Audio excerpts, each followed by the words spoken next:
Ahoy! Welcome to episode 20 of season 2 of Bottom of the Stream. Episode 20, nearly there. We've only got 5 weeks left. I don't know what's happened. This season has flown by. I know. Absolutely flown by. It's mental. I'm Nick, I'm Adam. and this Bottom of the Stream. It is. We're looking for those hidden gems in Netflix. Yeah. In the stream, as it were. Hence the title of the show. That's the title of the show. That's what we're all about. How are you? I'm very good. Yeah. Chilly? Yeah, it's a bit cold today, isn't it? I've only got a t-shirt on as well. It's a bit of an error. Rookie mistake. It's because I've sprung on you. You're not You are you're not early. prepped. The heating's usually really warm in here, but it's not tonight. What should we talk about? Should I do the socials? Yes. Always a good place to start. Always good, isn't it? So follow us on Twitter. That's where we do most of our updating. It's BOTS_podcast. Instagram is the same, where you get some nice little pretty pictures every week. Facebook.com/bottom of the stream. The website is www.bottomofthestream.com, where you'll find every episode we've ever recorded and both season stream tables. The email address is bottomofthestream@gmail.com. And Patreon. I always nearly forget about Patreon, which is one of the most important ones. Follow us on Patreon, patreon.com/bottomofthestream, where you can support the show by giving us a little bit of money every week, every month, and getting some cool shit for it. Yeah. We sent a newsletter. Yes, that's going out. Has it gone? It's not gone yet, but it's going. We should be having this chat off mic, really.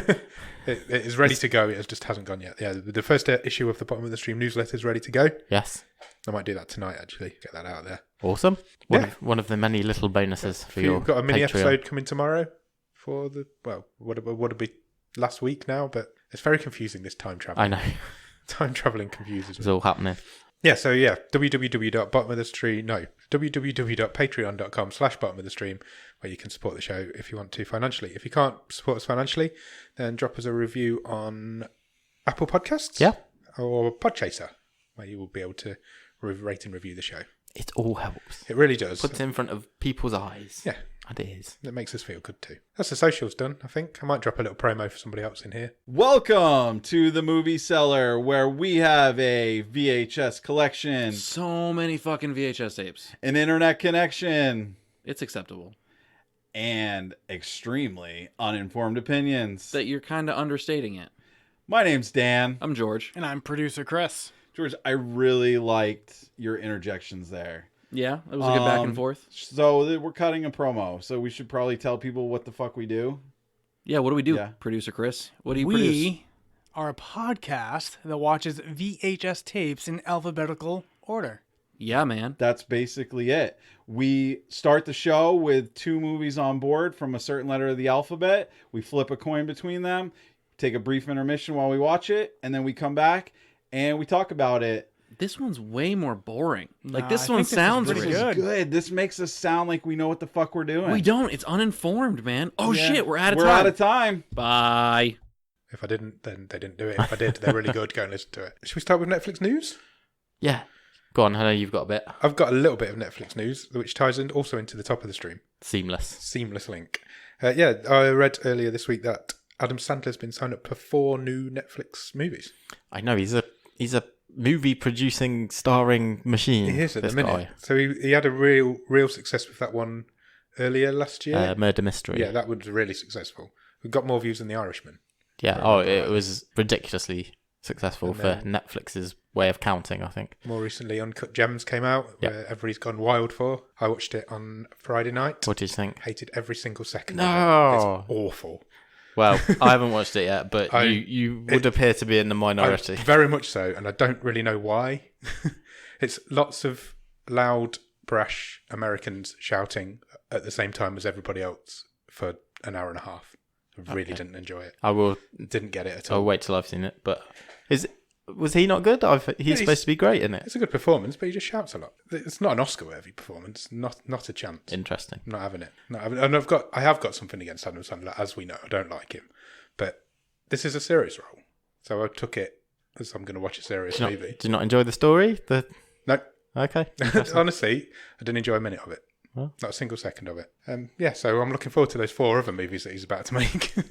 If I'd known you were going to watch Uncut Gems, I could have prepped. Sorry, I could have well, watched you can it. watch it now and That's fine. go in with my thoughts in mind. Okay. I bet I'll love it. Something that I did watch, seamlessly going into the top of the stream stuff. I did watch The Stranger. Okay. Have you heard of that? Yes. It's like a British It's a British production. Yeah, it's like an ITV Sunday night drama, but somehow Netflix have picked it up and made it popular. I don't really know how they've done it, but it is excellent. I watched all of it over the weekend. I think there's 8 or 10 episodes. Binged the whole thing. Couldn't stop it. It's really, really good. It's got Jennifer Saunders is in it briefly. Yeah. Yeah, I watched the trailer the other day. That's good. It's really good. It's so addictive. You just can't turn it off. There's so many different story arcs going at the same time. Is it like a whodunit type thing? That's exactly what it is. It's an ITV police drama. Somehow it's ended up on Netflix. Fair enough. But yeah, there's so many different story arcs going all at the same time, and how it all comes together at the end. Awesome. Really clever. Really enjoyed it. It's not my sort of thing normally. I don't usually go for crime dramas. For some reason, it just struck a chord with me. Enjoyed it. Well, as you know, I have always got my finger on the pulse of what's cool and awesome absolutely. On Netflix. So I watched a couple of episodes of Next in Fashion. Oh, right. What's that? It's basically a reality elimination fashion design show. Right. And it's presented by Tan France from Queer Eye. Oh, yeah. And Alexa Chung of really? T4. And off of the 90s? Yeah. What, 2000? 2000. It's good. Yeah, it's good. Good laugh. Yeah, if you're into that sort of thing. I'm not, but will I enjoy it? No. Okay. Probably not. And then I also have finished The Good Place. Yeah, I finished The Good Place too. We don't talk about The Good Place enough. Come to an end. Because it's periodic. Comes out every week. We don't talk about it enough. No, well, then that's because we tend to sort of stack up 3 or 4 episodes and then... Yeah. Which is what we've just done. It's a real shame. I'm really going to miss it. So I've been quite critical of this final series, but I think this last batch, so they came out with 3 or 4 episodes. Yeah. I thought they did a good job of bringing it back round. They definitely brought it back. The last episode is so emotional. It's really good. It's really good. I think they gave everyone a good goodbye. Yeah, and, I think so. I think it's a nice fitting end to the show. Especially for Ted Danson's character. Yes, definitely. That was nice, wasn't it? Really good. Yeah, it was really nice. Yeah. BoJack Horseman also released its final episodes. Okay, yeah. I have caught up with those episodes now, but I've not watched all of them yet. Right. But I've enjoyed them so far. Which I've got a really weird history with BoJack Horseman. Some of them are amazing. Some of them are awful. Yeah, it's just a strange show, but I'm going to miss it when it's gone. Quite a quirk of fate, those both ending at the same time. Yeah, it's quite 2 important. of Netflix's biggest shows. So yeah, so both ended on the same The Good day. Places had never had a home over here in the UK. No. Until Netflix brought it in. So Yeah. I know it's a network show in the States, but yeah, that was the only way to see it over here. Yeah, it was. And yeah, it was one of the reasons I got Netflix, to be honest. Honestly, it was the very first thing I ever watched on Netflix. Oh, really? Because Well, there you I go. don't know if you saw yesterday, Netflix did a tweet to show you how you can find a list of everything you've ever watched on Netflix. Oh, no. I retweeted it on our account. Thanks for noticing. So basically, if you log in on your mobile phone app and go to your account section, there's a viewing history button. I see. And then you can click download all, and it gives you like an Excel file of everything you've ever watched and on which date you've watched it. So you can see how many things you've watched, and also what the first thing you ever watched was. That's impressive and a bit scary. And now I did mine and yours, Okay. because I know your Netflix login. Yeah. And I've watched 722 things. Yeah. And the first one was The Good Place. Yeah. You've watched 1,684 things. Yeah. And the first thing was The Good Place. Wow. There you go. So, yeah. And we both joined on the same day. I will point out I have 4 people in my house. You live in a house of 4 and I live in a house of 1. So that may account for the larger numbers. So like we said recently, we were late to Netflix. It was December 2018 we joined. Okay. So, and then the podcast started in April 2019. So we were straight on it. The open house, which was the very first episode we actually watched in February. We did get. I do remember. We had a lot of planning. 4 or 5 episodes in the bag before we released the first one. Yeah, it was really interesting. So if you want to do that, just log into your account, go on the viewing history, and click download all, and it will show you exactly everything you've ever watched on Netflix in order. Oh wow, it's really interesting. Go out and have a look and tweet us. Let us know. Remember when I was watching Unbreakable Kimmy Schmidt? Yes, I did all of that in a month. That's to the day. Impressive. So it was crazy. Yeah, I was reading through it all. Was that literally all of it? There was no gaps in between. There was hardly anything. It was literally just in order. There was a couple of things in the middle, but nothing major. It was really interesting. You should do it. Yeah, I'll have a look at that. There's lots of kids things on your I'm list. sure. Anything else? No, I think that's it for me. Yeah, I can't think of anything else. No, I haven't watched anything else because I watched all of The Stranger and it took me ages. So, shall we talk about the film? Yeah, let's do it.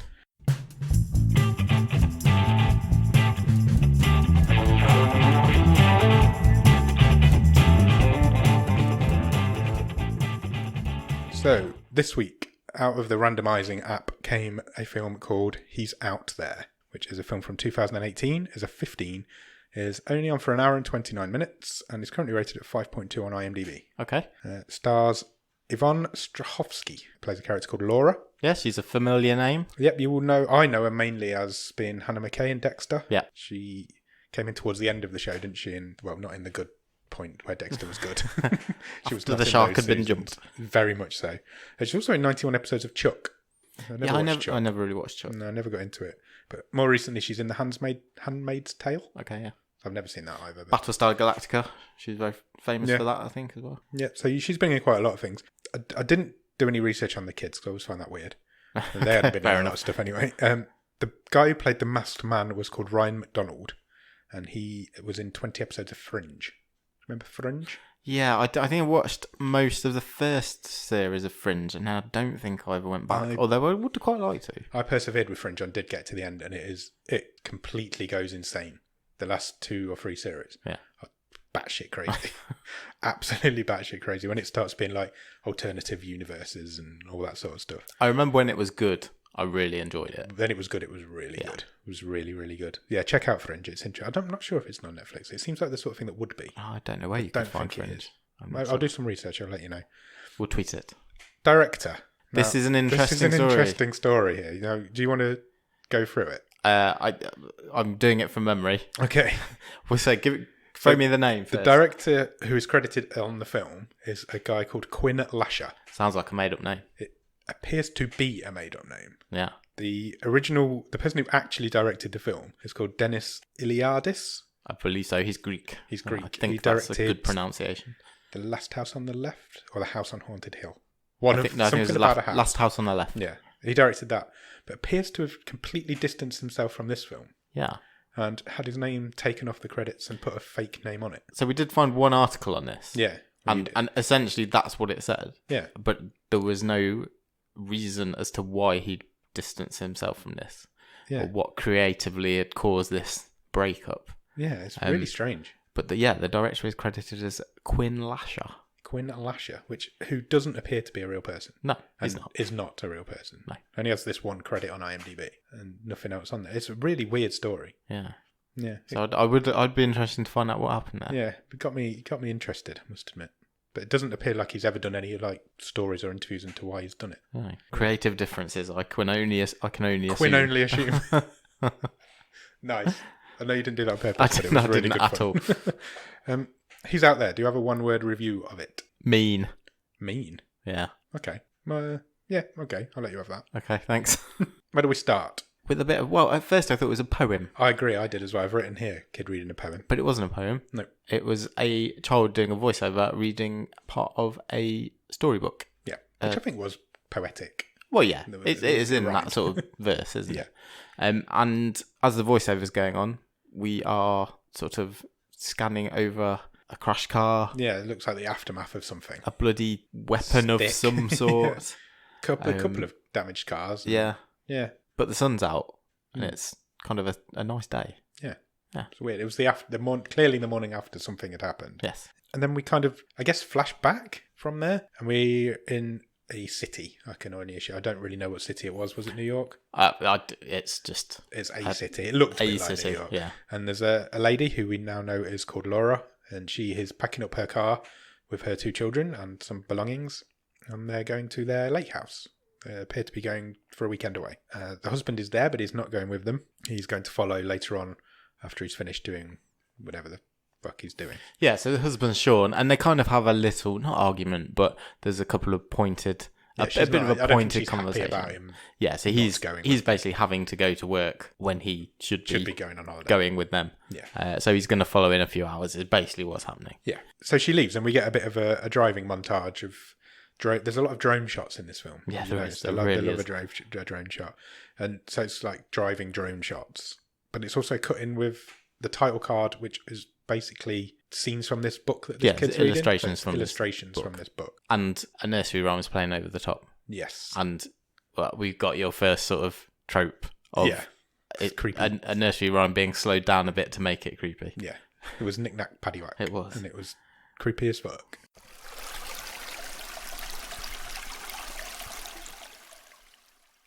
Soon after this montage is finished playing, they arrive at their lake house and the gate is all locked up and the key doesn't work. She's got a padlock key and she can't get it to work. And a kindly man shows up.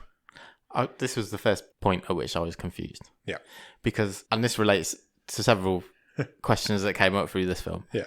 So this is the family's holiday home. Yeah. Lake house, whatever you want to call it. They've obviously been there before. Yeah. Several times. So I would imagine so. Well, they are because when they get into the house in a couple of minutes, there's photographs of them everywhere. They definitely own this house. And she seems surprised that there's a lock on it. Yeah. And then a guy turns up who she's never met before. Who says he's the neighbour. Owen. And he's lived there all his life. Yeah. And before he introduces himself, the very first thing he says is, "Oh, another family used to live here." That was so weird. I'm glad you picked up on that because it was stupid. And they lost a kid. Yeah, this kid just went missing. Yeah, I'd never seen him again. Oh, we never seen him again. So how has this never come up before if they've been going here years? Couldn't agree more. And also, this guy's definitely the killer. We know we're watching a horror film. You've already told us now what's happened. Yeah. So, come on. It looks like this guy's either the worst and most obvious red herring ever. Yeah. Or he's the killer. Yeah. That's it. That's the only two options. Well, there used to be a kid who lives here, and now he's not here anymore. Yeah. Captain Exposition again. Completely. That's all he was there for. Because he comes back later on, but not for very long. There's so many more ways you could have done this. Yeah. Why? It's just so lazy. If I was going to give a one-word review, it probably would be lazy or just cheap. It's just so many shortcuts this takes. Yeah, it's just paint by numbers. It's a paint by numbers slasher film, but it has got a bit of charm to it. We'll get to it, I guess. But I just couldn't believe it. Yeah, it's just it was basically no people. Again, I say this before. We're not asking for like total realism here, but absolutely no one in real life acts or talks like this. The guy just comes up. Oh yeah, never met you before, Mrs. Next Door Neighbour. Yeah, did you know the old whoever they are, Smith family used to live here, and their kid John went missing. Oh, by the way, my name's. If somebody came up to me and told me that, I'd be like, right, I'm going home. Yeah, I've seen horror films. I'm going home. I'm not going in that house. And she doesn't go. Oh, sorry, are you new? No, we've been coming here for years. She doesn't, and she kind of asks him more questions about this guy, and she's like, it did throw me a little bit. I was like, come on. Yeah, it was a bit cheap. It's not a good start. But he manages to get the gate unlocked for them because he just bangs the padlock on the post a bit. Strong man. The gate just opens. Oh, and then you get it again because just as she drives through the gate, the camera kind of zooms in on the gate post and it's got John etched on it. Yeah. And you're like, come on. Yeah, you've never seen that. Really? Yeah. Might as well just call him Jason and be done with it. So she's parked up and the kids get out and they're kind of running around and the dad calls, what's his name? Sean, yeah. He calls her and he says, look, I'm running behind. I'm going to be there by 11 o'clock. Stay up. I'll be there by 11. It's basically what he says to her. And there's a really weird, washed out filter over the screen. Yeah, I was going to say that. So this whole thing is filmed, it's been bleached out basically. Really badly as well. And I don't know why. Colour. It's just because there's this picturesque... Yeah. Lake house. It all out. The woods, there's loads of stuff in the woods, and the whole thing's just bleached. Yeah, and I don't understand it. It really threw me. I was like, I don't like the look of this. No, it looked. I didn't like the look of it either. It didn't have it all the way through, but it was definitely not full colour at any point. It definitely had it in all the daylight scenes. Yeah, and then obviously when they're running around, don't notice it as much in the dark. Yeah, or they didn't bother putting it on. I don't know. Yeah, but I thought it was a really odd artistic choice. Yeah, it was. Maybe that's why the director walked away. He was like, bleach my fucking film. I'm walking. Bleach it. Or don't bleach it or I'm walking. So the girls go out and they start playing on the swings. Yeah, so just the dad's buying them presents, isn't he, basically? So he's stopped for gas while he's calling them. Yeah. And he's buying makeup presents. Yeah, he's like a makeup box. But he's doing like a Chandler in Friends, isn't he? He's on to buy all his presents from the gas station. Yeah. So... He got better presents than Chandler. Yeah. But while the girls are playing on this swing, they notice a red string tied to a log, which is a bit strange. These girls are young. What would you say?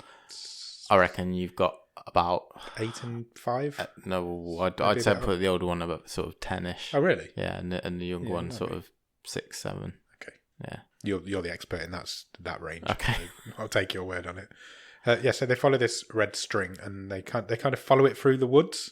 Yeah. Laura notices that they're not there anymore because she's looking out the window watching them. But it's all right because they're suddenly on the porch. They're not following this string anymore. They just appear at the door. Yeah. So they head upstairs because she's like, go and get ready for bed. I don't know what time it is. It feels early evening. Yeah, well, she's saying, go and get ready for bed, getting all your things, and Then we'll go downstairs and have dinner. Yeah, so. But while she's doing that, one girl hides something in a drawer. Yeah. The older girl, Kayla. And the mum spots it. And she's like, what are you hiding in the drawer? And she's like, oh, it's just a present for Daddy when he gets it. So they kind of leave it. And they head back downstairs and Laura starts reading a bedtime story to the kids. It's the same story. It's the same story, yeah. It's the same poem book from earlier. But somebody's drawn a picture inside the book of two people on a swing with somebody standing behind them. I think the older girl says it was the younger one that must have done it. Yeah, they're like crude. Yeah, Stick like a kid's drawings. drawing. Yeah. But both the girls... I didn't understand that either. Yeah. We'll come on to it later because I don't want to give it all away now. But I have a big issue with when that drawing was done. Yeah, I know what you mean. But the girls seem really distracted at this point. They're not really interested. One of the girls even asks if she can go to bed. Yeah. She's not feeling great, I don't think. And that's the younger one. Yeah, Maddie. And the dad calls again. Sean calls again. And he says that I'm still a couple of hours away. I'm not here. I'm still on my way. Don't worry. Basically just checking. So there's an important point here. He rings the house phone. Yes. Because Laura has left her mobile phone in the car. Deliberately. Because did you see when she put it down? She just threw it back in the same place. Yeah, she's and she never goes to pick it up. That really annoys me. It takes her ages before she goes out and she knows she hasn't got it. Yeah. She just takes her ages to go and pick it up. And as she's on the phone, we then switch our sort of point of view to looking out from the woods, and there's a bit of sort of crackling of twigs, and some heavy breathing. I've written, "Can she see someone in the woods?" Because I don't think she could. No, I don't think she thinks she could. There was definitely something out there that distracted her eyes. Okay, I think you might be giving it too much credit, but maybe. Not long after that, one of the girls, Laura falls asleep at that point. Yeah, even though the dad said, "I'm coming at 11." Don't go to bed. And she said about 4 times, "I'm waiting up. I'll wait for you." She's fast asleep to the point where the kid wakes her up and she hasn't got a clue where she is. Yeah, she's like completely out of it. And the kid, Kayla, says there's something wrong with Maddie. Yeah. So she obviously runs into the room, finds Maddie, and Maddie just froze up all over the floor. So there is something wrong with Maddie. Kid was right. She is not well. Yeah. Then she starts choking. Or they get her to a bathroom, don't they? She starts choking on something. Yeah. So it's like, is she panicking a bit? Yeah. What's she's trying to. She's got a hand in her mouth, as if she's trying to pull something out of her throat. So Laura grabs this thing, and I think, was it a leaf? I thought it was a bit of ribbon. It was something. It was like a green. Something green and carved. I almost thought it was like some edging, like a hem, like you'd a bit of ribbon, bit of material. Yeah, and it wasn't very big. I'm not saying that she wouldn't have felt it and be choking. Yeah, but it's not like she was a magician pulling out like a load of ribbons out of her ribbons. Yeah, this is like a tiny little piece of material. Yeah, and it got the word "hello" written on it. Yeah, which was a bit weird. It was a bit creepy. It was creepy. It was very creepy, and so you'd get a flashback then of when they were following the string earlier in the day. Yes, and you find out what they actually found, and they found like a tea party in the woods. Yeah, so the table's been made out of a tree stump. Tree stump. Yeah, and then there's like stools all around it, and some cupcakes, and some cups of tea and things on it. Yeah, and it's a bit weird, and the kids kind of look at it a bit tentatively to start with, but Maddie's straight in there. She just necks this cupcake. Yeah. Down in one. Yeah. But the other one didn't. Kayla keeps her cupcake and that's what she was putting in the drawer to keep for her dad later on. So Laura realises this straight away pretty much. They kind of tell her what happened, don't they? Yeah. So she runs upstairs to the drawer, gets the cupcake, digs her hands in it, and it's all like green and gloopy inside. Yeah. It was weird. And they'd got another bit of ribbon in with the word goodbye written on it. So I have a question.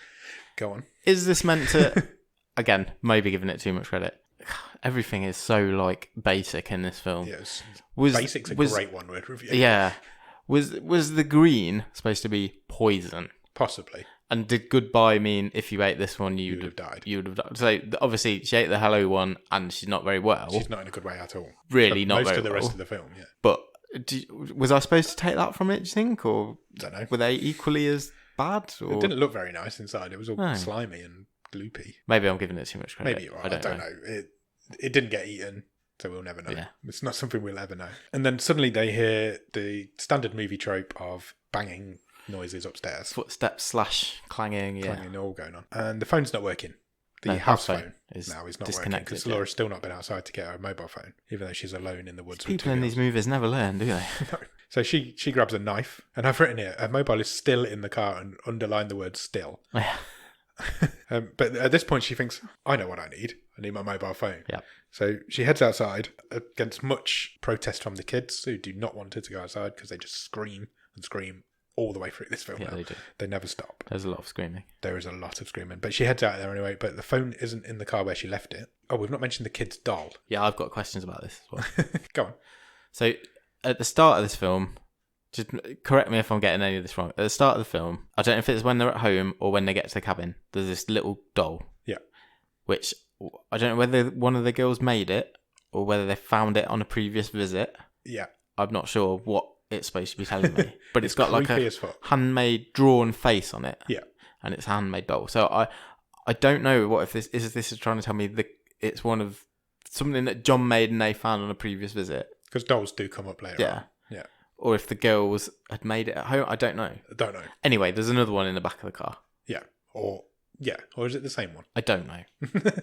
Is it the same one he's taken and wrapped it? Is it a different one to match the first one? I have no idea. Because the doll was in the lake house at one point. It was also in the city street when they were originally getting in the car. It was there. So they must have. So they either did make it or they found it on a previous visit. Yeah.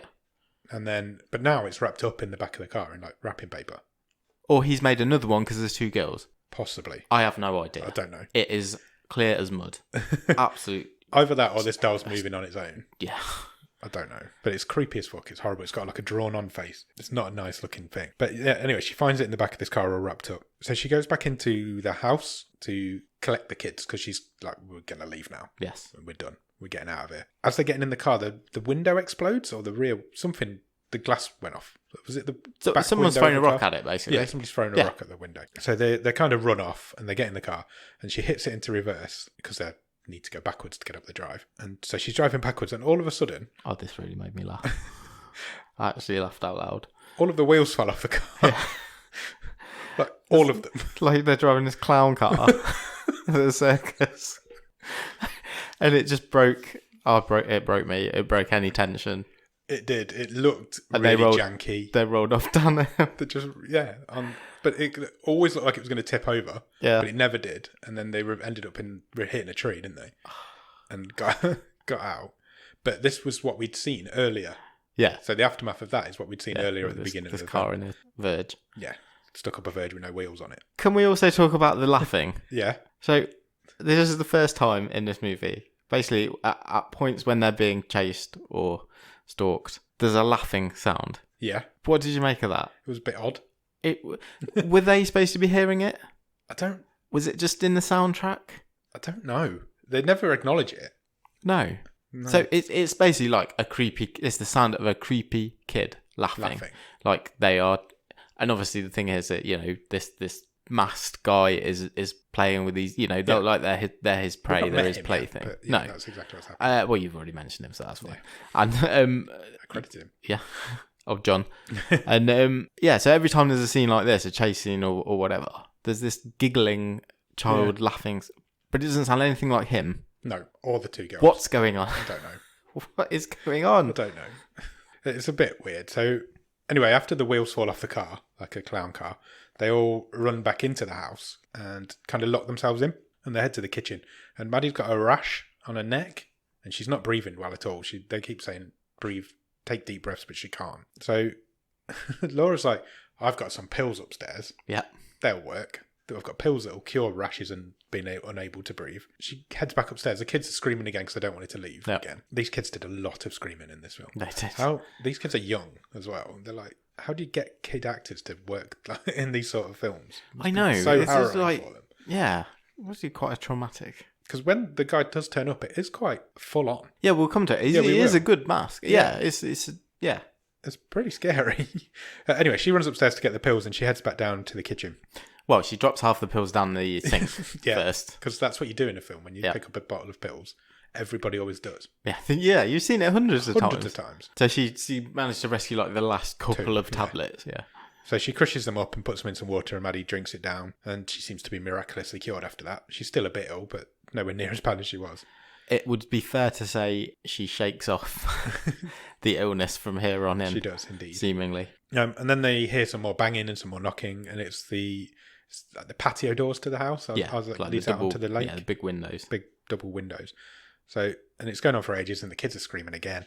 And Laura's kind of slowly walking up towards them to kind of investigate what's going on. And she pulls back the curtains. And was it stuck to the window, or was somebody holding it up to the window? Stuck to the window with tape on the outside. There's a family photo of them. Yeah, still in the frame. Still in the frame. So, go on, say what's in the frame first. The faces are scratched off of Sean and both the girls, but Laura's face is intact. But like you said, it's still in the frame. So the killer has gone to the effort of taking the photo at some point, taking it out of the frame, scratching the faces off, putting it back in the frame, glass and everything, and then taping it to the outside of the window. Which you could have just taped the photo then. Yeah.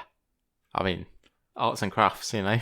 I'd also question why Laura's face wasn't scratched off. But the others were. So that bears no I'm not giving a spoiler here. That bears no relevance to what happens in this movie. It doesn't, because I thought, well, obviously he's obsessed with her, and he wants to take out the rest of the family, but that's not what he does. No. So we'll move on.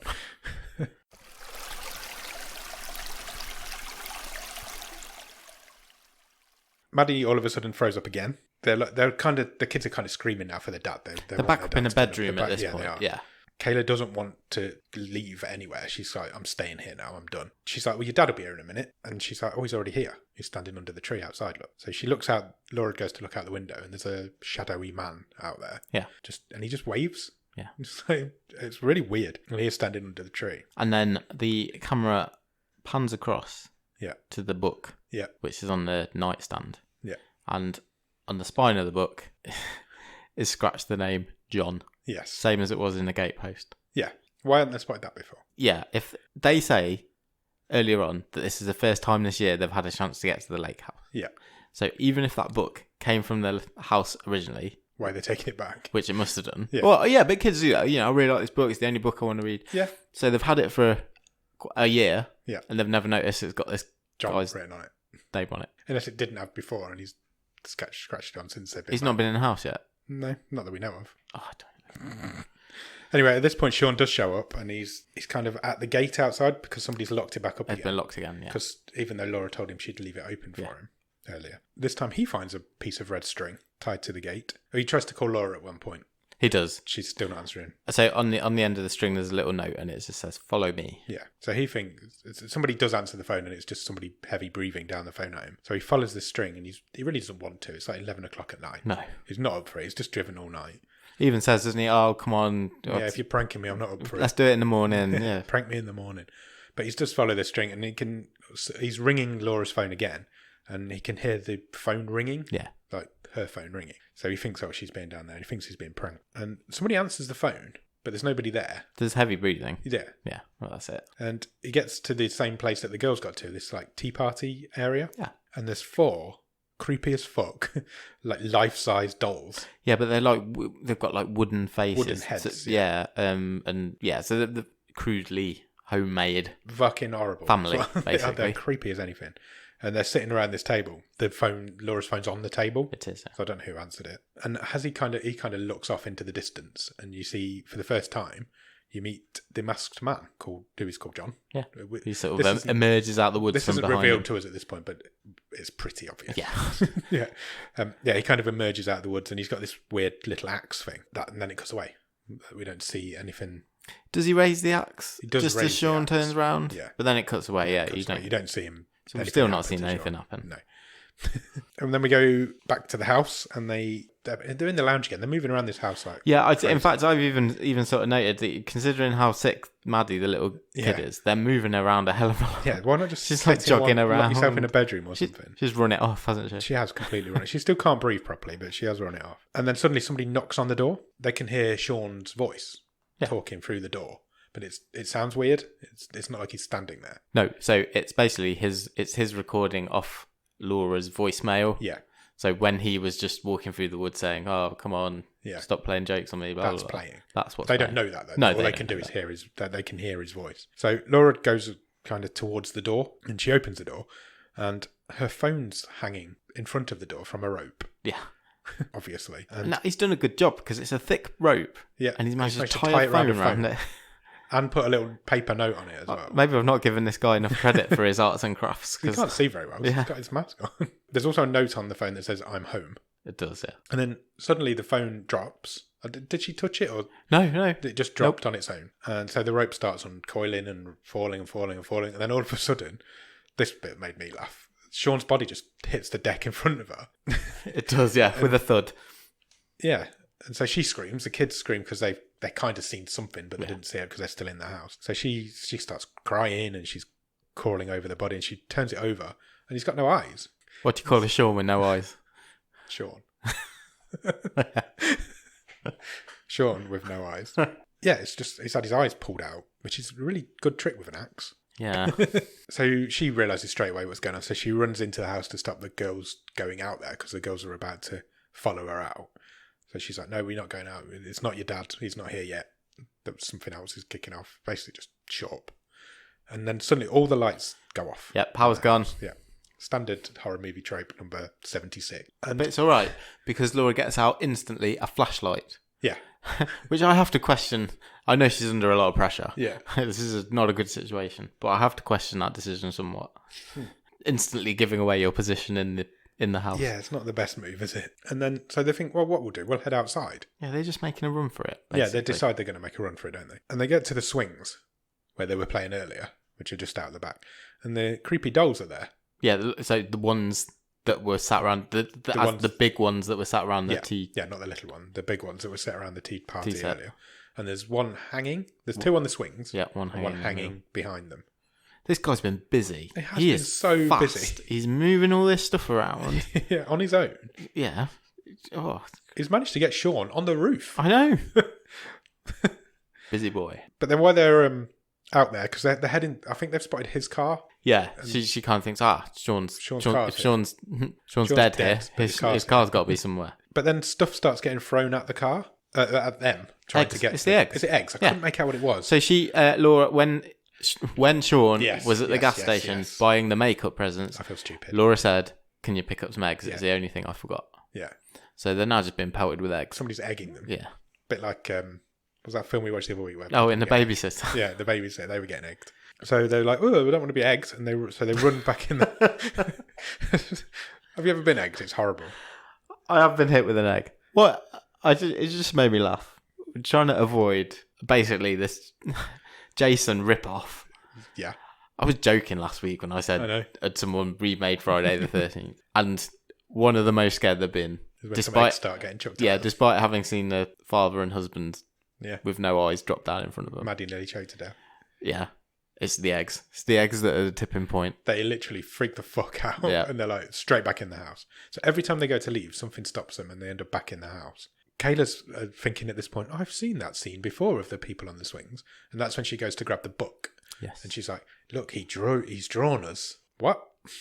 Okay. I've written, I already got that. And then suddenly, this bit did make me jump. So before you do that, we're talking about the book. So I'm going back to that drawing. So the drawing that they saw when they were using earlier. Yeah, it was. When has he done that? I don't know. So it must be like the year before, or that. Yeah, because he hasn't had a chance to get to the book in the meantime. No. Since they've been back this time. But then, doesn't he recreate the whole book? But that's coming up. Yeah. So when does he do that? Anyway. There's so many issues here.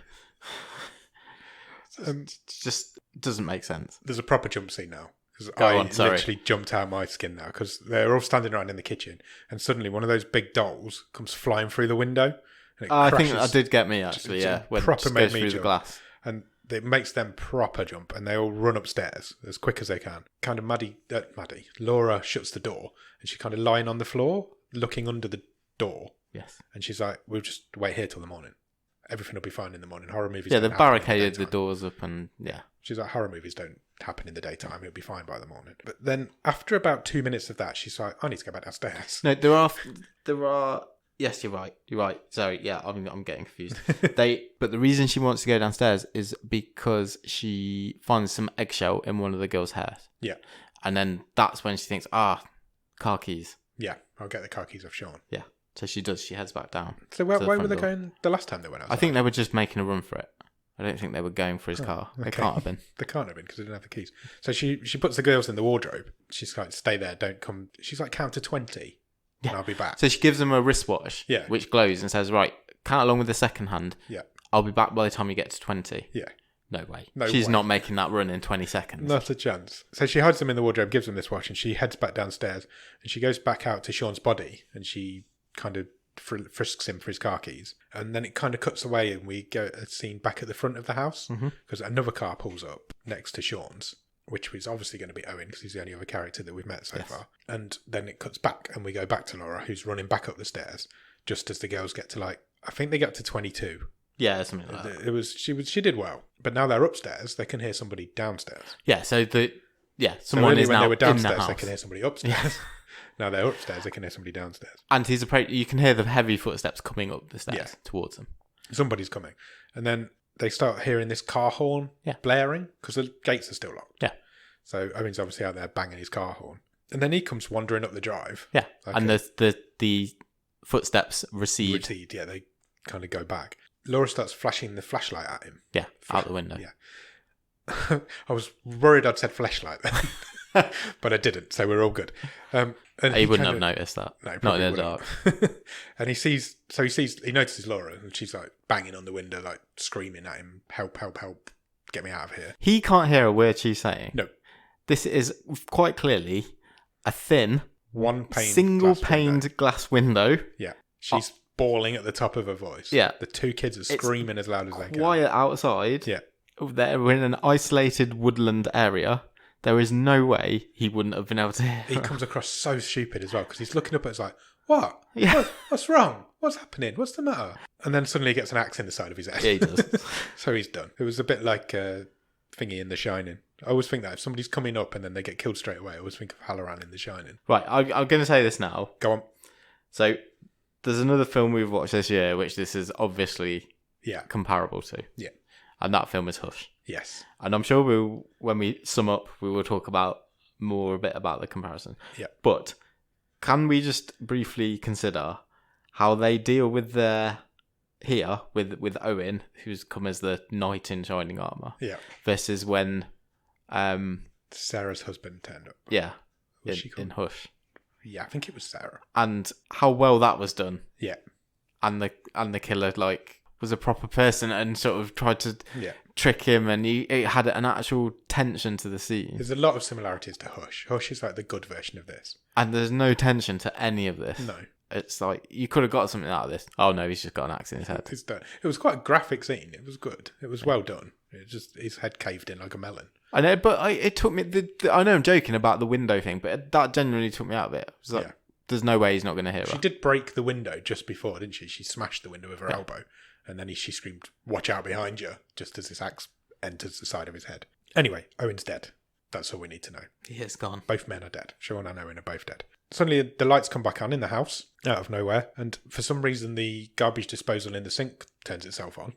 I don't know if that's a thing when power comes back on in a house. Yeah, I don't know. We don't know. She turned not it a thing off. over here. It was completely like. But the creepy little doll sitting on the kitchen counter. Yes. The little one that we met earlier. So where's that come from again? Yeah, he has been in the house. Yeah, at least this time we know he's been in the house. That's fair. That's not all he's done. No, because we get to see this book again. Yeah. But every illustration in the book now has been replaced with drawings of what's happening in this film. Yeah. To the point where it keeps going past where we are. So we can't see it. So there's the car with missing wheels. There's the kids on the swings. There's the tea party with the cakes. Yeah. But then there's also the kids being dead. Yeah. And things like that, which we haven't seen yet, or maybe won't. And these are crudely hand-drawn, look like they're drawn Kids by a drawings. kid. Yeah. Yeah. Obviously drawn by Big John. Big John. And so then they hear more noises, don't they? And somebody at the kitchen door this time. So Laura goes to investigate. And just as she does, she gets pulled through. Yeah. Now, I didn't see the glass break. Did you see the glass break? There wasn't any glass in it, but because she gets pulled through it. So where did the glass in the door go? I don't know if it was the same one the doll came through. No, it wasn't. That came through a window. I've no idea then. I'm sure that came through a window. No idea. Because I've written here, why is there no glass in that door? Yeah. John pulls Laura out. Straight through the door anyway. And the girls are screaming again because that's what they got paid to do in this film. But then Kayla decides she needs to man up. She's the oldest because the mum's gone now. So she needs to step up. So she grabs the knife that Laura had left on the side, on the counter, and she kind of looks through the door, and all of a sudden you can hear Knick Knack Paddywhack playing again. That was creepy. Yeah. This bit was creepy. So the kids are like, nah, we're taking it to this guy. Yeah, they're going there for him. Yeah. These kids are young. They're not like playing young. No. They are really young. Yeah, they kids. are, yeah. Do you know they're really sisters as well? Are they really? Yep. Oh, wow. There you go. Good That's research. my contribution to the fact. I didn't know that. Good research. So Kayla's like trying to... Maddie doesn't want to go. She's like, I'm not going anywhere. So Kayla persuades her by saying, well, you can carry the knife. Yeah. If you want. I'll go in front, unarmed. You can go behind me with the knife. So they kind of head outside and they follow the noise of this song that's playing, and it's coming from Sean's car. Yeah. So they think, oh, my dad's here. So they don't know he's dead yet. So the car has now got inside the gate, so he's moved the car as well. Yeah. John? Yes. I'll tell you, he has been very, very busy. And he's not had much time to do that. And he's also not got the keys, because Laura's got them. Yeah, but he's took her. So, wow. So he has moved really fast. In the time it's taken Kayla to give Maddie a knife, Yep. He's moved a car he's opened a gate, Yep. moved a car, drove it up to the house. Yep. He's dragged her into the car, because we find out she's in the boot in a minute. He's unlocked the gate. Yeah. Driven the car back up. We're literally 10 seconds from the moment that Laura was pulled out of the house. Yep. He's fast. I've said this before, and I'm sure I will say it again when we're talking about these films. I just want something to stick to its own rules. And this is a prime example of a film. It just does whatever the fuck it wants just to suit situations. Yeah. It makes no sense. It's ridiculous It is that ridiculous. he's been able to do all this stuff. Yeah. It really took me out It's of it. not even like there's two of them and they're working together. No. It's literally just him. Anyway, the song is coming from the car, and the girls like run to it because they think their dad's finally turned up.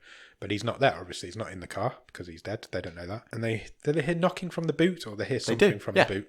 So they head round to the back of the car, and Laura's in there. She's all tied up in the boot. She's got like red string tied around her face. Yeah. Don't know what the significance of the red string is. That's So never explained. she's been gagged, and she's got a load of the red string just tied around her webbed head. around her head. Yeah. So the girls try and untie her. They use their knife, don't they, to get the sellotape. She got like sellotape over her mouth. Yeah. They use the knife to break that. But then the masked man comes, John, and the girls kind of run away and leave their mum to it. Leg it back to the house again. Back to the house again. But in the meantime, Laura gets an axe in the chest. Yeah. So like heavy into like the it's in the hip, kind of hip area. Yeah, she's on the side, and so the girls run off, and John just buries the axe into Laura's hip. Yeah. So the photo earlier is completely insignificant now, Yeah. right? Because he left her intact in the photo. Yeah. But did not. So he chases after the girls. Yeah. They make it back up to the bedroom. Yeah. Where do you hide in a horror film? In the bedroom. Where in the bedroom? The wardrobe. Under the bed. Yep, under the bed, correct. Before they get there, they see Sean on the porch. They do, yeah. They do notice that their dad's dead and got no eyes. Well, you would, wouldn't you? Yeah, so horror movie trope number 604, they hide under the bed. I quite like this bit. I must admit, I did quite like this. Yeah, I did. Go on, expand. What did you like? Which bit? He's kind of looking for them. Yes. So he looks in the wardrobe first, because that's the first place you'd look. And then he obviously realises that they're under the bed. Mm-hmm. So he sits on the bed and he just starts talking to them. And he said, I've written down bits of what he said. He says it's okay to be scared because I'm a scary guy. He doesn't say that, but that's the implication. He tells them his name, which is John. He tells them that he grew up in the house. He's been watching them for a very long time. The book that they have is his. He left it there. And then he says, there is a darkness all around you, but it is not a shadow. The darkness is me. That's just bullshit. Sorry. What does that mean? I don't know. That's why I liked it. Also, it's so funny. I mean, think of Christian Bale's Batman voice. Yeah. Multiplied by 100. Yeah, he's got that. That's what this guy sounds like. Yeah, and as he says, the darkness is me, he grabs the bed and tips it up. He does. He flips it over. Flips it over, so they're just lying on the floor now. And he's got like, I presume it's like chloroform or something. That's what I took, yeah. And so he suffocates the two girls. Yeah, he knocks them unconscious with this wet rag. And then we cut to the next morning. And we get some nice... The sun's out. The sun's come out, which doesn't happen in these sort of films, so it was nice to see. That was possibly the only, dare I say, not clever, that's probably giving it too much credit, but I quite liked that. Yeah, because they hinted at all the way through, we just got to get through till morning, because that's a horror movie thing. We've got to get through till morning. And no, this is still going on. Still in the middle of nowhere, yeah. And because you think, well, as soon as the sun comes up in a horror film, it's usually the end of the film. Correct. Whereas in this case, it isn't yet. And we see the same shots that we saw at the beginning of the film. So you see both cars, one without any wheels on, the axe, blood dripping from the axe handle, which is still in the boot. Which is still in Laura. Which that's been a while. That's been in there now. And the tea party's been set up again, but not in the same place. No, he's in like a clearing now. So he's somehow managed to move those tree stumps. Or chop another tree down. But he's had some time now. Because they are by the lake, aren't they? No, they're right by the lake now, which is at the back of the house. Yeah. So they're right near the house as well. And all the creepy dolls are there. Yeah, so he's moved all them. The life-size creepy dolls from earlier. They're all sitting around having a bit of a tea party, and John's setting them up into like a tableau kind of thing, isn't he? And then we notice that Laura's still alive. Yes. She kind of heavy breathing in the back of the trunk still. He heads over to the doll of Maddie, because the dolls are representatives of... Can we talk about the daddy doll? The daddy doll. The dolls are representative of the four. Yeah. Of the family. Yeah, talk about the daddy doll at me. So I don't think this was clear, like when Sean's body fell off the roof and stuff. Yeah. But he has amputated Sean's arms. Yeah. And appended them to this life-size doll. Yes. So the life-size doll's got real arms. Got real man arms, yeah. Real man arms. Yeah, and which is weird, because then he heads over to the Maddie doll. But I don't think it had eyes, because he carved out Sean's eyes. Yeah, maybe. Anyway. I think it did have eyes. Maybe it did. Maybe I missed that. Maybe they were Sean's eyes. No, they weren't human eyes. But he heads over to the Maddie doll and he starts cutting. He heads over to Maddie because the girls are unconscious on the floor next to where he's working. And he kind of measures how big her eyes are. He does, yeah. With his knife. And then he goes back to the Maddie doll and starts cutting its eyes out. Yeah, it's carving the wooden head. Yeah. Cuts its eyes out, which was a bit weird. We noticed at this point that Kayla's also awake. She's kind of starting to stir. Yeah. So he heads over to the Kayla doll and he chops off the arm of the Kayla doll. Yeah, which it's like stuffed. It's stuffed with like straw, isn't it? It's like a bit of fabric. Yeah. So he chops off its arm and then he heads back over to the girl. So Kayla's pretending to be asleep at this point again, and he goes as if he's going to chop her arm off. Yeah, to put it on this doll. Yeah, but something distracts him. He kind of just as he's raised the axe up. It's fucking weird, this bit. Great timing. I'm struggling with this because it's really weird. Yeah, something distracts him, and it turns out it's like the sound of a music box. It is. Which we'd seen Sean buy earlier on. So we're getting a bit of a callback. So he kind of walks towards it, and as he's walking back towards, because it's coming from the car where Laura is, he's noticing some other presents on the floor that have been unwrapped. Yeah, so it's the presents that Sean had brought from the gas station. So yeah. He brought a teddy bear, which John picks up.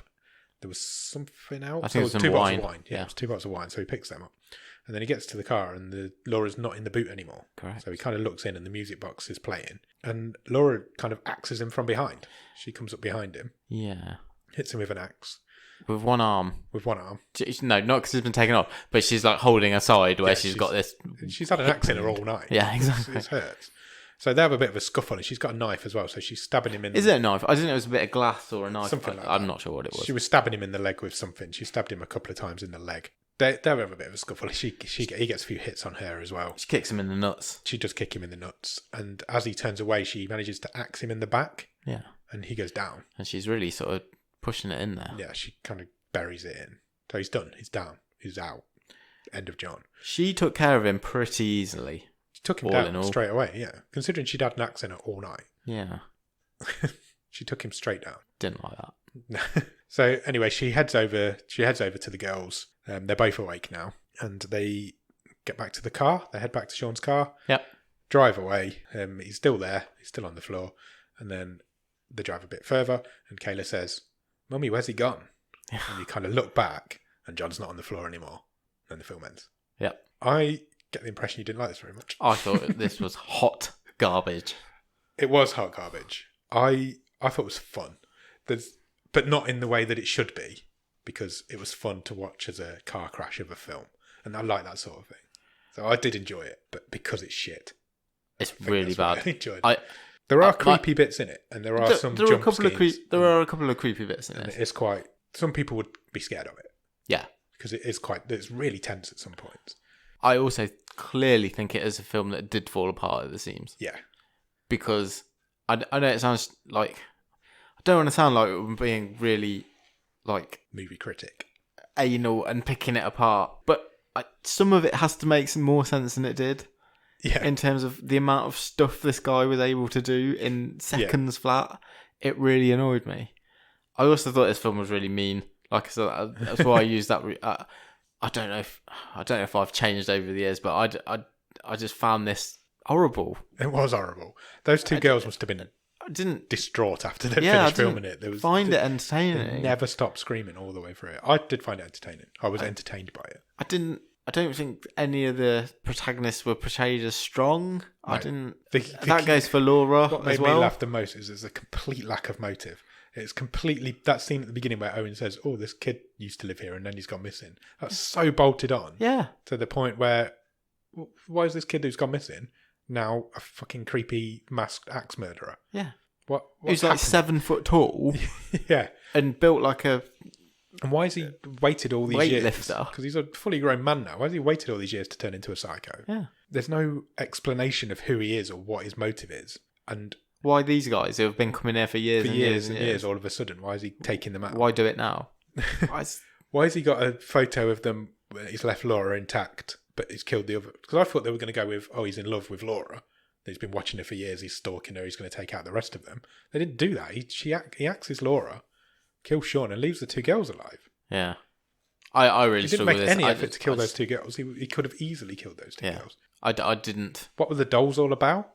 Yeah, why was he trying to make this tea party? Doll? Yeah. Why is he recreating humans out of body parts and wood? I just really struggled with this. I didn't get much entertainment about it. It's stupid. It's such a paint by numbers stalker slasher film. Yeah, but then it didn't go all in with the gore and stuff. No, because there's hardly any. It cuts away. You never see anything. I'm not saying I want to see it, but you do see when Owen gets his head. Yeah, but that's it. That's the only bit you do. You don't see Sean get his eyes chopped out. You see the axe going to Laura. So it's a confused movie. It doesn't know. It doesn't know what it is. Where it's supposed to take this, and some of the bits that were supposed to be tense. When those wheels fell off that car, so funny. It was like watching a circus. Just the way it was filmed, it was ridiculous. And that laughing, that just got me. This giggling every time he was chasing after them. I think it was supposed to be him because he was obviously supposed to be this like childlike. But it was like a small girl giggling. Yeah. And then when he talks later on, and that made me laugh a little bit as well because he opens his mouth and he's like. Yeah, I didn't need to hear him talking. I did love that line. I love that line about being the darkness around you. I loved that. That's so corny and fucking cheesy as fuck. I don't know if it's because as well we watched a film in Hush that did this so much better. So much better. So even to an extent as well. The other one, the one that's number 2 in the table. What Keeps You Alive? What Keeps You Alive? That's similar vein. And even that's better. But that's more of a character piece because there's motive. If you're comparing slasher film to slasher film, then there's no contest between Hush and this at all. You've got one of the reasons why Hush was so effective was because the villain in that, the masked guy in that, was believable. Yeah, you understood his motive. You knew who he was, what he was. And then the lead, I can't remember the character's name. The lady in Hush. Was she called Maddie? I'm not sure. I think she was called Maddie. I think she might have been. I'm positive she was. She grew in the film. Yeah.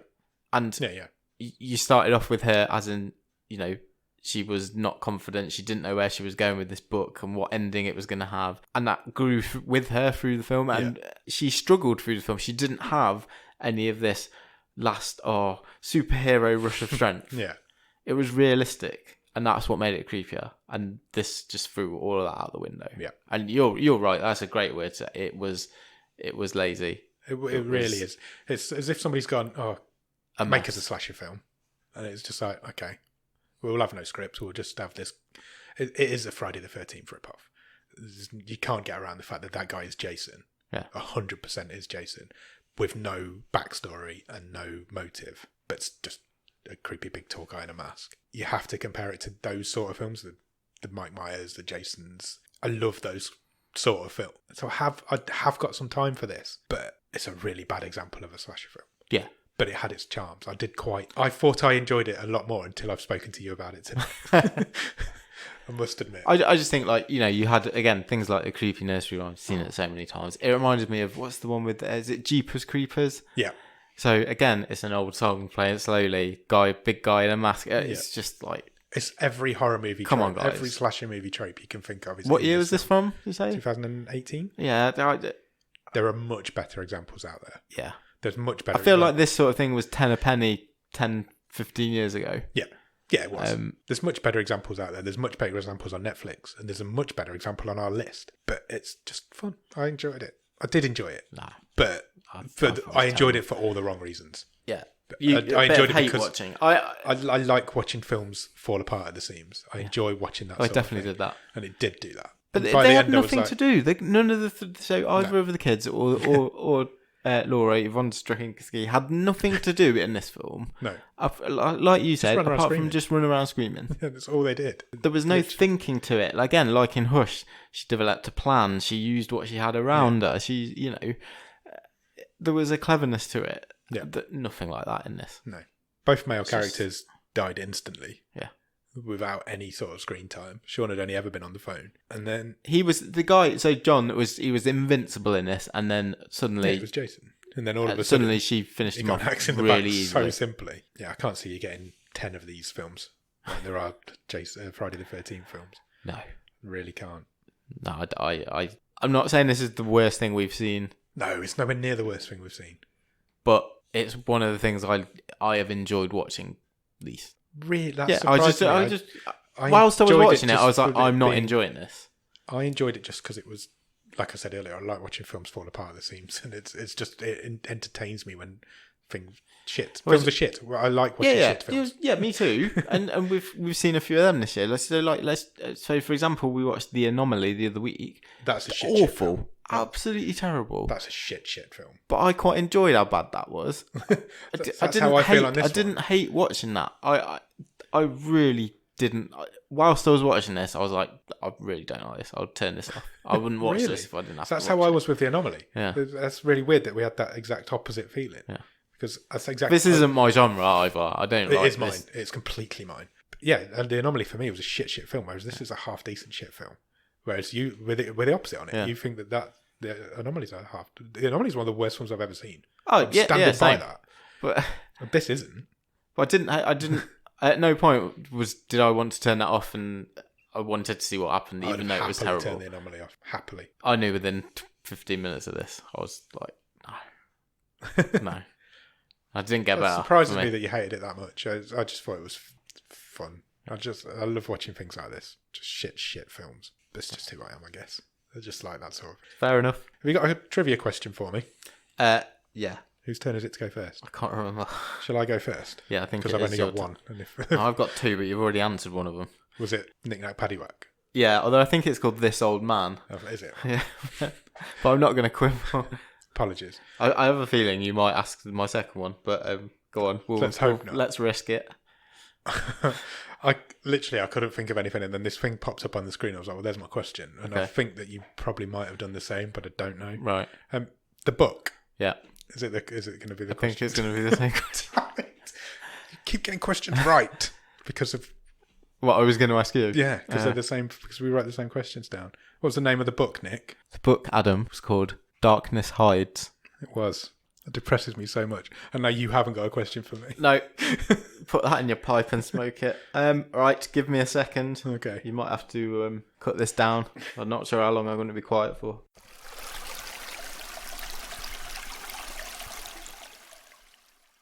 Okay, have you got one? Yeah, I've got one. Okay. So, when Laura goes out to look for her phone in the car, yeah, and she finds the little doll in the backseat, yeah, it is wrapped in wrapping paper.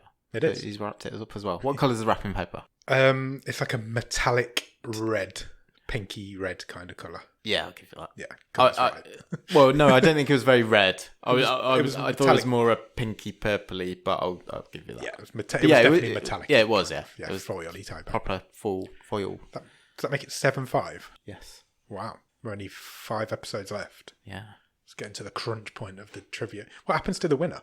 What does the winner? I don't know. We need to come up with that. I don't know. Just bragging rights, probably. That's fine. Maybe we can think of a prize.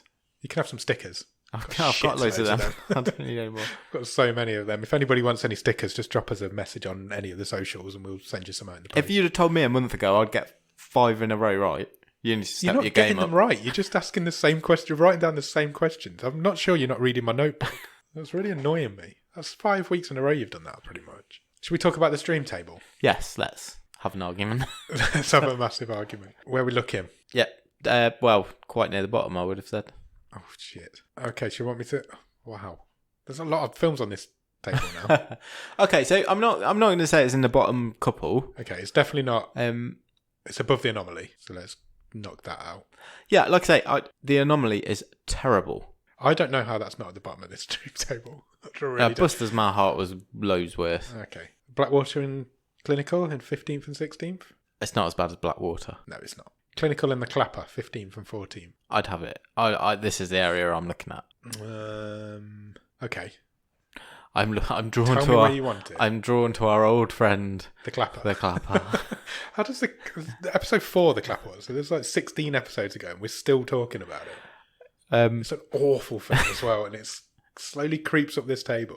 Do you want to tell me where? My snap judgment, is that I would have this underneath the Clapper, above Clinical. Really? Yeah. Wow. I'm not going this far up. I'm just looking what's on there. Which would be what would that be? That would be 14th. 14th out of 20. Yeah. I don't think I'm far away from you. You know, it's a weird little area of the table. This Burning Sands, I still think it's too high on this table. It's in a 10 at the minute. Email the Musical's at 11, Christmas Break-Ins at 12. They're two like family movies. Then you've got The Resort, which is not all that bad, but pretty bad. It's better than this. Do you think? The Resort is better than this film. Yes, it's better than He's Out There, I would say. I don't think I'm far away from you here. I think this is the big difference between us, is that I'm far more forgiving for something like The Resort, because although it was stupid and didn't make much sense either, it kind of knew it because it was Jurassic Park with zombies. Yeah. Whereas this is serious. Yeah. I think it falls down massively for me. I'm much more forgiving of this genre of film, I think. I think that's probably where I fall down. Yeah. Because I enjoy slasher films. And these like mass mystery men films. I enjoy that sort of thing. So any of them, I just enjoy watching. I'm not against a good one. We've got one at number 1. We have got one at number 1. We saw The Babysitter a couple of weeks ago. Yeah. It's the same sort of genre. It's not a million miles away in terms of genre, but again, it played it for laughs and it stuck to it all the way through. This is just all over the place. Do you know what? I'm scrolling through this table now. I've got literally no idea where I want to put it. Okay. I cannot see where it fits into this table. I haven't got one. Burning Sands throws me in this midsection because it should not be that high up. Burning Sands was a decent film, isn't it? It's out of our wheelhouse. I think it goes in the middle of those two family films we've got, which is weird.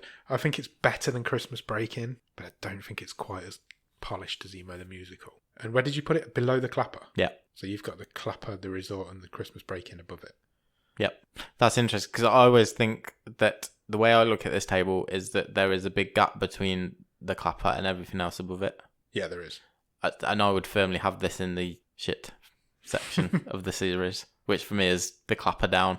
Would you concede on the Clapper up if we put it up just above the Clapper, below the Resort? Because I can put it there if you're willing to let me. This is a better film than the Clapper. It is a better film than the Clapper. I didn't want to turn the Clapper off. The Clapper's terrible. I wanted to turn this film off. I really didn't. One of us is going to have to give in. No, well, I'm not having it as high as you've said. I'm prepared to put it above the Clapper and below the Resort. I would take that deal. Are you sure? That's fine, yeah. I definitely wouldn't have this as high as 12th. So 14th. 13th, you said? Above the Clapper. Above the Clapper, 13th. Unlucky for some. Yeah, I'm happy with that. The Resort is a better film. Overall, as a film, it is a better film. Yeah. But the Clapper isn't. Agreed to disagree. I didn't get any enjoyment out of this. Like I say, any enjoyment out of the Clapper? Me neither, but but then a crap comedy I would find easier to watch than a crap horror film. That's the difference between me and you. That you knocked that right in the head there. That's the difference between me and you. So we shall agree to put it above the Clapper, below the Resort. Deal. Yeah? Yep. Cool. All that leaves us to do then is pick next week's film. Let's do it. See if we can get something that we might agree on this time. Let me find the randomizer. Here it is. Let me press the button. Here it goes. The sound is not on. Standard. Again. It's because I turned the volume off when we're talking, and then I need it on. The Endless. Do you have any idea what The Endless is, Nicholas? Hopefully it does end. It is endless. It has no end. No, I don't know. Sounds, well, it could be anything. Have a guess. Endless love? Do you want to hear the synopsis? Yes, please. As kids, they escaped a UFO death cult. Of course.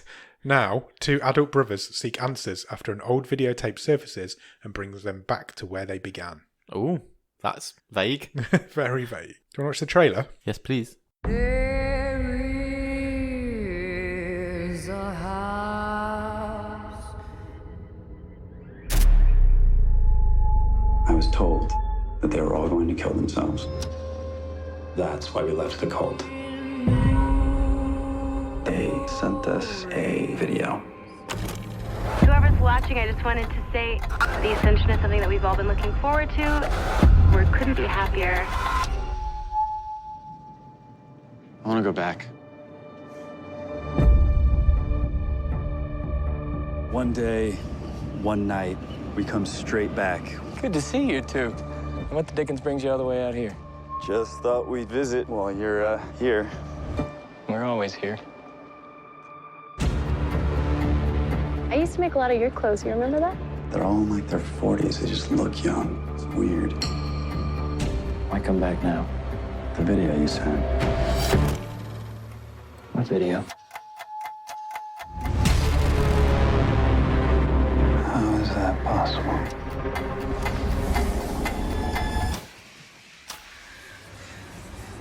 You want to know what runs all this? You go find it. Woo! Who's next? We can't go back to our lives knowing that there's actually something out here. It doesn't let me sleep. It doesn't let me dream. What? There's something down there. If you let it control you, it's gonna control you over and over again. We're all stuck in these things. We couldn't be happier. There's something out here, isn't there?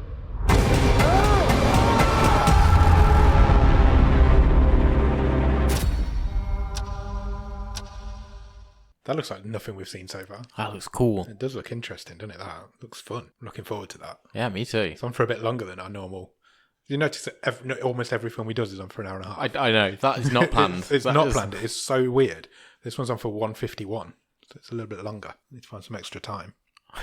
That looks. I know we've been burnt by trailers before Many times. but that looks promising. It does, yeah. I'm looking forward to that one. So go out this week and watch The Endless, and we will be back next week to talk about it. Cheers. Thanks. Bye.